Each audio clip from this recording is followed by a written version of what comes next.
오늘 할 이야기는 바로 이거야. 전문 약사? 맞아. 오늘 할 이야기는 이 전문 약사 제도를 약국에 적용시킬 수 있는 방안이 어떤 건지 이야기해 보려고 해.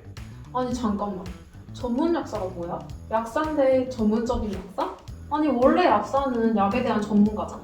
그렇지. 이 전문 약사라는 게 생소할 수가 있는데 다가오는 2023년도부터 전문 약사 제도가 우리나라에 공식적으로 법제화가 된다고 하더라고. 이 전문 약사라는 게 어떤 거냐면은 특정 질환에 대한 약제 서비스를 제공해주는 약사가 될 수 있는데 한국 병원 약사에서 이미 10가지 분야에서 전문 약사분이 배출되고 있다는 거야. 아 그럼 새로 만들어진 개념이 아니라 이미 전문 약사로 활동하시는 분들이 계시는구나? 그렇지. 아니 그러면 현재도 병원에서 활동 중인 전문 약사가 있잖아. 전문 약사가 법제화가 된다고 해서 크게 달라지는 게 있을까? 그런 의문점이 들 수 있겠지만 오늘 할 이야기인 것처럼 이 전문 약사 제도를 약국에 어떻게 끌고 올 것인가 그거를 한번 이야기하려고 하거든. 아 병원을 넘어서 지역 약국까지? 그런데 막연하게 약국 약사님들께 전문 약사 제도가 생겼으니까 전문 약사에 도전하세요 이렇게 말할 이 명분이 있어야 되는 거 아니겠어? 그치. 이 전문 약사의 필요성이 있어야 약사님들이 참여하지 않겠어? 그래서 우리 호약이들은 고민을 엄청 했어. 과연 이 전문 약사 제도에 약국 약사분들이 어떻게 참여할 수 있을까? 그래서 우리는 이 고령화 사회라는 키워드에 집중했었어. 아니 고령화 사회? 전문 약사랑 고령화 사회랑 무슨 관련이 있어서? 이 고령화 사회라는 말이 소아인구는 줄어들고 노인인구는 많아진다는 말이잖아. 그치. 너도 알다시피 65세 이상의 노인 인구가 급격하게 증가하고 있는 그래프를 본 적이 많을 거야. 이것에는 한국인의 기대 수명이 한 몫을 한다는 것이 특징이지. 그치. 수명은 늘어나고 아기들은 적게 태어나고 지금 우리나라의 문제점이 고령화 사회가 되어간다는 거잖아. 이 노인분들의 특징이 또 한 가지가 뭐냐면은 만성 질환을 앓고 있는 분들이 많고 병원에 입원하시는 분들이 점점 많아지고 있으면서 이 약물을 다수 복용하는 사람들이 또 많아지더라고. 아 맞아. 우리 할머니도 드시는 약이 되게 많으시더라고. 또 어떤 약을 드시는지 잘 모르시니까 약국에 가셨을 때 약사님이 질문을 하는데 이 질문이 무슨 말인지도 모르겠고 또 대답을 어떻게 해야 되는지를 모르겠다고 하시더라. 그래서 약사님들이 우리 할머님한테도 복용 중인 약이 있으세요라고 물으실 때 약물 부작용이 발생할 수 있다는 점이 단점이 될 수 있다는 거예요. 아니 그러면 약국에서 쓰는 DUR 시스템을 쓰면 되잖아. 이 DUR 시스템이 약물 간 중복이나 부작용을 알려주는 거 아니야? 근데 그 DR에도 문제점이 있어. 어떤 환자분이 여러 병원이나 약국을 다니게 되는 경우가 있잖아. 근데 그 약력들이 산재되어 버릴 수가 있는데 그렇게 되면 약 중복 복용할 가능성이 높아지고 그리고 확인되지 않은 약은 걸러낼 수가 없다는 점이야. 맞네. 우리가 이런 문제점도 한번 생각해 봐야겠다. 이 노인분들하고 젊은 분들의 가장 큰 차이점은 이 약을 복용했을 때 흡수나 분포 그리고 배설까지 모든 과정이 이 젊었을 때하고는 다르다는 점이 특징이 될 수가 있다는 거지. 아 그러면 노인분들은 약에 대한 부작용이나 복용량, 식습관이 중요하겠네. 그렇지. 그래서 노인 전문 약사가 필요하다는 이유야. 아니 근데 병원에는 노인 환자들이 많고 케어 시스템이 있으니까 전문 약사가 병원에 필요하다는 건 알겠어. 그런데 전문 약사가 지역 약국에 꼭 필요할까? 충분히 그런 생각을 할 수 있어. 그런데 이 기사를 보면은 생각이 좀 달라질 거야. 이게 무슨 기사인데? 이게 뭐냐면은 노인 환자분들 중에서도 입원 후에 퇴원하는 환자분들이 있을까 했어. 근데 이 퇴원 후에 재입원하는 환자분들 중에서도 무려 47%나 재입원을 예방할 수 있었는데도 불구하고 다시 병원에 입원을 하게 된 비율이라는 거야. 아니 무슨 일이 있었길래 재입원을 예방하지 못한 거야?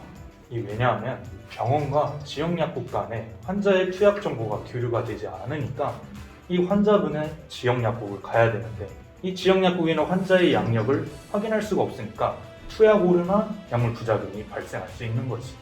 아 그러면 지역 약국 약사님이 환자의 약력을 알고 관리해 주시면 재입원율이 낮아지겠네. 그렇지. 이 지역약국 약사님이 정확한 복약 지도를 하게 된다면 한 발 더 나아가서 이 환자분 같은 노인 환자분들에 대한 정보를 정확하게 알려줄 수 있는 노인 전문 약사분이라면은 이 재입원할 수 있는 확률이 줄어들지 않을까 생각하지. 아 그러면 노인 전문 약사 제도가 지역약국 약사님에게도 장점이 되겠네. 그리고 또 해외 사례도 있게 되는데 일본에 단골 약사 제도라는 곳이 있더라고. 단골 약사 제도? 환자가 여러 약국이 아니라 한 약국만 이용하는 건가? 그렇지. 너 말대로 이 한 환자를 한 약국이 1대1로 같이 관리를 해주는 시스템인데 일본에서는 환자분의 약물 수첩을 가지고 있게 하더라고요. 이 수첩 안에는 의약품 기록이나 아니면 환자분이 앓고 있는 알러지나 부작용 정보들이 다 같이 있어서 이 복합적인 건강관리를 약사분이 해줄 수 있다는 것이 장점이야. 아니 그러면 이렇게 선순환이 되는 시스템인데 우리나라에서는 아직도 시행하는 곳이 없어? 그렇지만은 않더라고.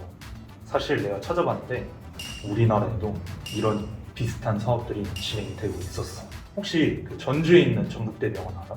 그 전북대병원에서 이번에 약사에 협력해가지고 퇴원이행기 환자 안심 복약 지원 사업이라는 것을 추진하고 있더라고.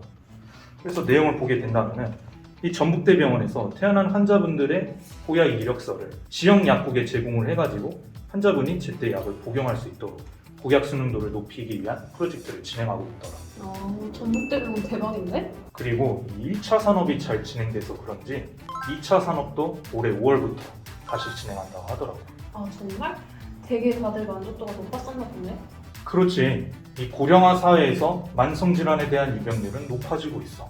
그러다 보니까 이 정확한 정보를 가진 약사분이 나타나 준다면 미래에 있어서 대비를 하지 않을까 생각이 들더라고.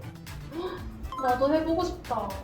그러면 이런 사업처럼 전국적으로 병원이랑 지역 약국이 연계되는 시스템이 있으면 더 큰 긍정적인 효과를 낼 수 있을 것 같아.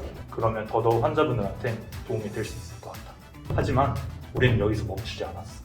이 시스템을 보편하기 위해서는 두 가지가 더 필요하다고 생각했지. 아니 이 정도면 충분한 거 아니야? 아직도 부족한 점이 있어? 그렇지. 첫 번째는 이 환자 양력 관리 카드 시스템을 만드는 거고, 두 번째는 대한약사회가 공인한 플랫폼을 개발을 한다면 이 환자분들한테 약에 대한 정보를 전문 약사가 참여를 해서 좀 더 소통할 수 있는 기회를 만들지 않을까 생각했어. 방금 완전 똑똑했어. 이렇게까지 생각한 게 쉽진 않았어. 근데 있잖아, 환자 양력 관리 카드라는 게 뭐야? 아까 오빠가 말했던 일본의 단골 약사 제도에서 필요한 약물 수첩이랑 비슷한 건가? 맞아. 환자의 약물 복용 이력이 들어가 있는 거지. 그러면 전에 우리가 말했던 DUR의 단점을 극복하려고 환자 양력 관리 카드를 생각한 거구나? 그 환자 복용 내역을 확인할 수 없다는 단점 말이지? 그렇지.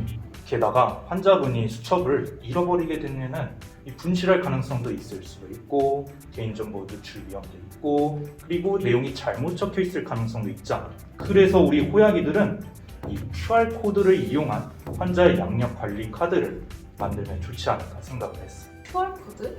그 요새 우리가 매장 갈 때 찍는 그 QR코드 말하는 거야? 맞아. 이 과거에는 어르신들이 QR코드를 다루는 게 어려웠다면 코로나19로 인해서 지금은 이 QR코드를 제시하는 것은 익숙해진 상황이 될 수 있지. 이러한 점을 이용해서 병원이나 약국에 가가지고 QR코드만 제시를 해준다면 이 환자분의 양력을 한눈에 볼 수 있는 시스템을 만들어 보자는 거야. 근데 양력 카드도 어떻게 보면 개인정보인데 이거 괜찮을까? 이 QR코드 자체는 개인의 고유 번호이기 때문에 보안이 아주 잘 되어 있고 환자의 선택 여부에 따라 공개나 비공개가 가능하기 때문에 이러한 점에 있어서도 개인정보를 누출할 가능성이 적어질 수 있다는 거야. 아, 수첩보다 양력 카드가 정보 유출의 가능성도 낮고 편리성도 더 좋구나? 또한 환자 양력 관리 카드를 사용을 하게 된다면 이 전문 의약품뿐만 아니라 일반 의약품도 기록을 하게 된다면 좀 더 정확한 환자의 양력을 확인할 수 있지 않을까 생각이 들어. 요새는 일반 의약품을 복용한 이력도 관리해주는 약국이 많은 것 같더라. 사실 이런 약국 관리 시스템은 서울에서 이미 진행이 되고 있었어. 혹시 세이프 약국이라고 혹시 들어봤어? 세이프 약국? 안전한 약국인가?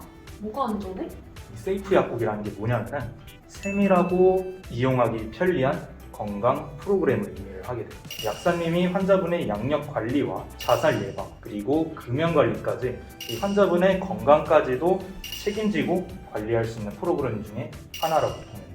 그러면 서울에서 현재는 양력 관리를 해보려는 노력을 하고 있긴 하구나. 그러면 우리 생각처럼 환자 양력 관리는 정말 중요하고 이 전국적으로 통합된 양력 관리 카드 시스템을 만들면 약사나 환자 모두한테 다 좋겠네. 마지막으로 이 대한약사에서 공인된 플랫폼을 개발하자는 게 우리 호약이들의 활용 정장이야. 어떤 플랫폼? 어플 같은 거 말하는 건가? 그 어플 말하는 거야.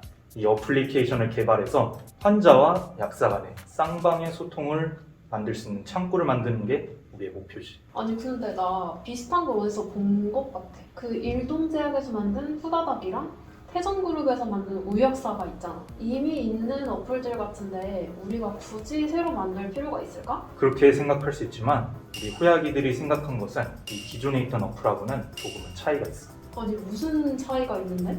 이 대한약사에서 공인된 플랫폼이라면은 이 공익적인 부분에서 많은 사람들한테 신뢰성을 줄 수 있는 좋은 장점이 될 수가 있고, 그로 인한 수요를 책임질 약사 인력풀을 이 약사에서 공급이 가능할 수도 있는 거잖아. 많은 사람들한테 친근감 있게 다가갈 수 있는 대한약사의 좋은 기회가 될 수가 있고, 상담을 하다 보면은 사람들이 이 약사의 직능이 더 넓혀질 수 있다는 것을 홍보할 수 있는 기회가 될 수 있다고 나는 생각해. 그렇겠네.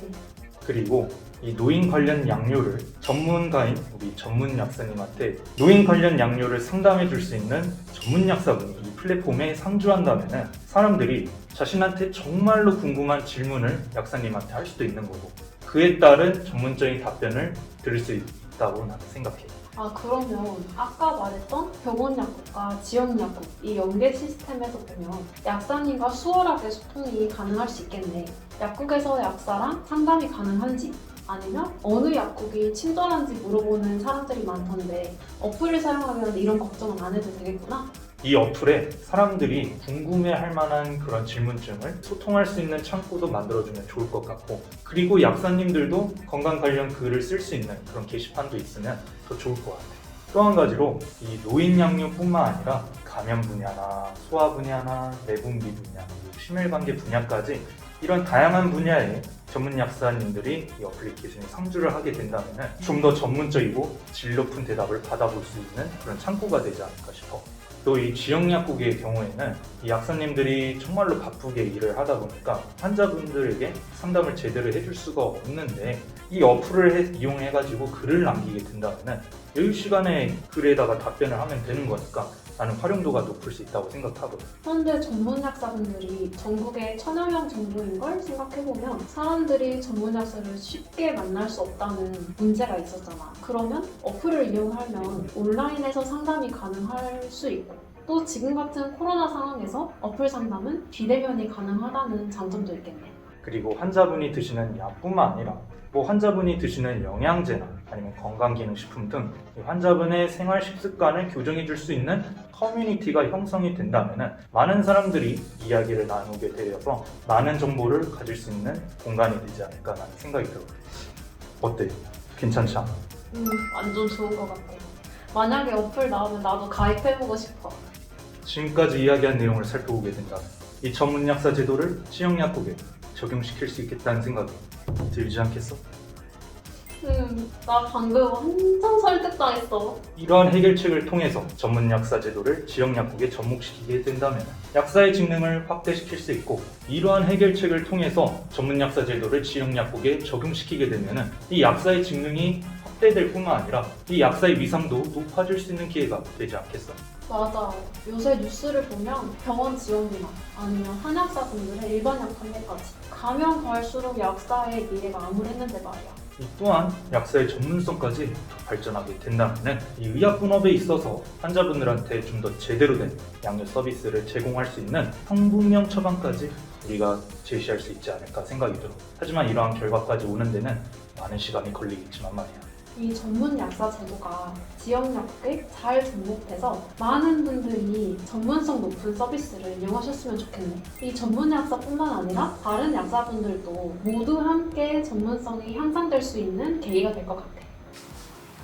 그럼 오늘 이야기는 여기까지. 지금까지 호약이들이었습니다. 그럼 안녕.